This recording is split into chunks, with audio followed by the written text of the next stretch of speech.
Hi everyone, it's Martin, and today's video is about 2018 in review. It's about my successes, my failures and the lessons I learned.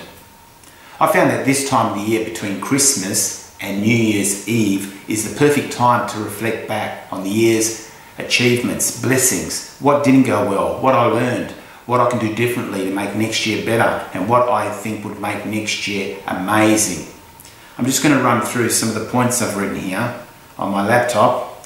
So before you set your goals for 2019, I recommend that you first reflect back on 2018. And I say this for two reasons. Reason number one is that you're going to be amazed by just how much you have achieved, and therefore you're going to feel good about yourself and it's going to put you in the right state. Reason number two, you're going to capture valuable information that's going to set you up for success for next year. And the way I do this reflection is that I ask myself 4 key questions, and I'll run through those questions. They are: question number 1, what went well and what am I grateful for? These are my successes. Question number 2, what didn't go well? These are my failures. Question number 3, what did I learn? These are my lessons. And question number 4, what can I do differently and what would be amazing if it happened next year? And they are my goals. When I ask myself these questions, I look at all areas of my life. Now basically I've broken my life down into 4 areas. Area number 1 is my self-image or identity. That's predominantly my work. Area number 2 is my health. Area number 3 is my relationships, and area number 4 is my finances. So they're the areas that I explore with these 4 questions. So when I did this exercise, this is what I found. In terms of my successes, and in the area of self-image, I've got here, I coached many people on how to overcome their personal problems.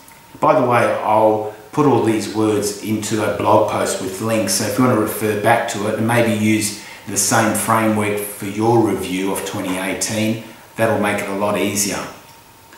So I coached many people on how to overcome their personal problems. I coached people on their career change. I launched my online course, The Profitable Career Launcher. I launched my Profitable Career Lounge Facebook group. I created a free 5-day course to help people find their passion, themselves and their profitable niche. I presented my motivating change talk, Your Best is Coming, to organisations and schools. I published lots of content on social media to inspire and empower people so they can take charge of their life and improve it.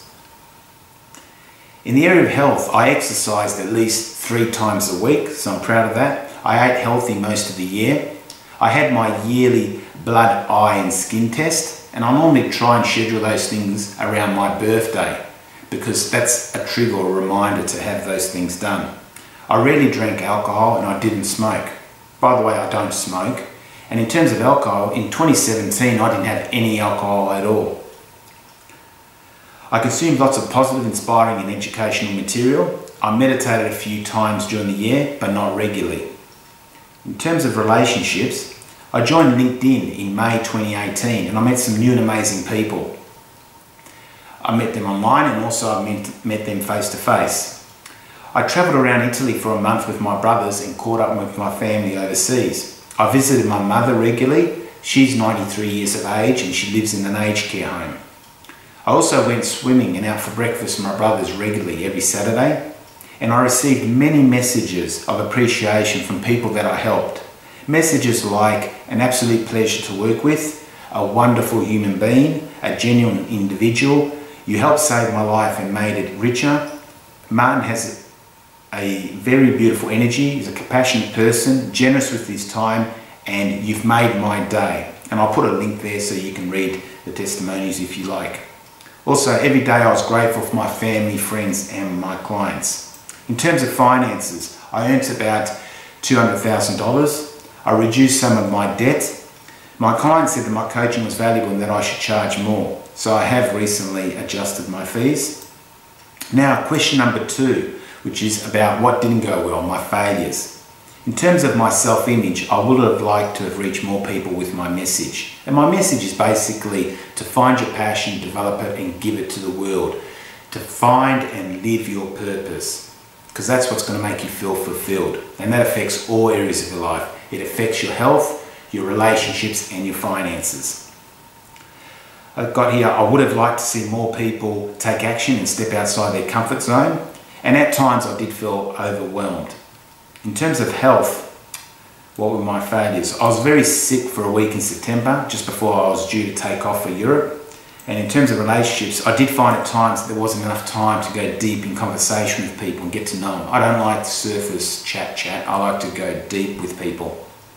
And in terms of finances, I have some property and the real estate market was pretty flat, so I didn't experience any capital gain.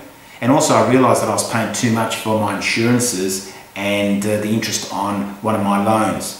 And I was paying 2 lots of fees for having 2 superannuation funds. So they're my failures, so to speak. Question number 3, what did I learn? Lessons. For my self-image, I've got here, I need to ensure that my messages are directed to the right audience, not to everyone. And also, not everyone is ready to improve their life or career. I learned that. Some people just haven't reached the threshold where they tell themselves that enough is enough, or they simply don't believe that things can get better for them. And that's due to their limiting beliefs. I learned that I need to be at peace with myself and my failures. I need to be more grateful and thankful every day. I need to be vulnerable, accept who I am, keep praying, be proactive, keep doing the right thing, surround myself with happy people, have no fear, be strong, courageous and move forward. Go after what I want, think big, don't settle, aim higher. I only have one life. Now in terms of health, I learned that despite eating well and exercise, there's still a chance you might get sick, but the good news is that it's less likely to happen if you take care of yourself. Also, I need to take a day off every week just to relax because I feel like I was working every day last year. And in terms of relationships, I realised that I love talking, so I need to talk less and listen more. I learned that some people don't like constructive criticism. I find that these people also find it hard to apologise when they make a mistake. Also, I learned that some people don't do what they say they'll do. So the lesson is, don't rely on people.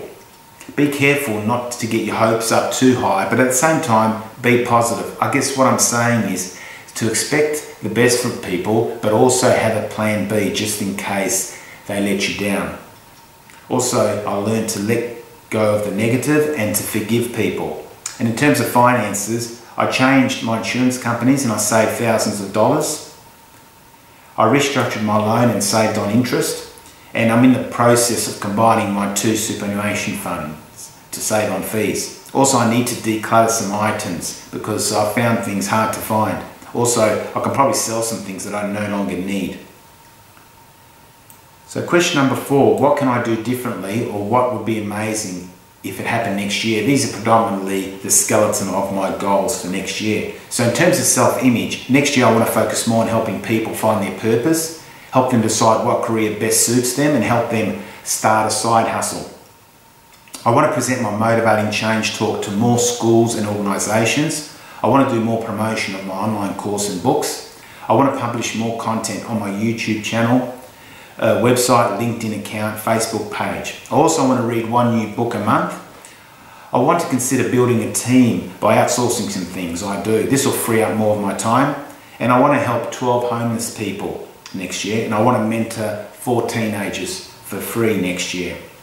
In terms of health, I want to continue to exercise at least 3 times a week and eat healthy.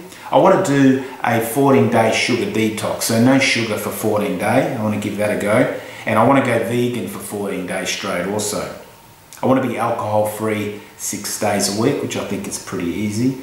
And I want to do a 7-day no complaints challenge. So what that means is I'm not allowed to complain to anyone or even to myself about anything for 7 days.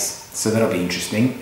And I want to do a 21-day meditation challenge because I was meditating on and off. So I want to see if I can do 21 days straight, which I think that'll help form the habit. Also, I want to start planning an overseas holiday and I want to have fun and enjoy the process of achieving my goals. In terms of relationships, I need to let go of some people who are holding me back and I want to practice forgiving people who do me wrong for my peace of mind. I want to give compliments more freely. I want to plan a romantic experience with my wife once a month and I want to plan an individual get-together with my children once a month, or at least once a month. I want to make contact with all my friends and relatives overseas at least once a month and I want to connect with one new like-minded complementary entrepreneur once a month. And in terms of finances, based on client feedback, I've recently increased my coaching prices, and I want to earn more money next year and reduce my debt further. So that's more or less it in a nutshell. So I highly recommend that you do the same, because I think it'd be very beneficial to you to ask yourself these 4 questions, which are basically: what went well and what am I grateful for? What didn't go well? What did I learn? What can I do differently, or what would be amazing if it happened next year? I think if you do that, spend a couple hours do that, I think it's worth your time, and that'll help you set yourself up for success next year and get you ready to firm up your goals for next year. Anyway, I wish you all the best for the new year, and I hope that you crush it. Till next time, take care. Thanks for watching this video. I hope you enjoyed it. If you did, please hit the thumbs up button. Please let me know in the comments below what you thought. If you have a question, post it below and I'll answer it. Remember to subscribe for more videos, and if you know someone who needs to see this video, please share it. Till next time, take care.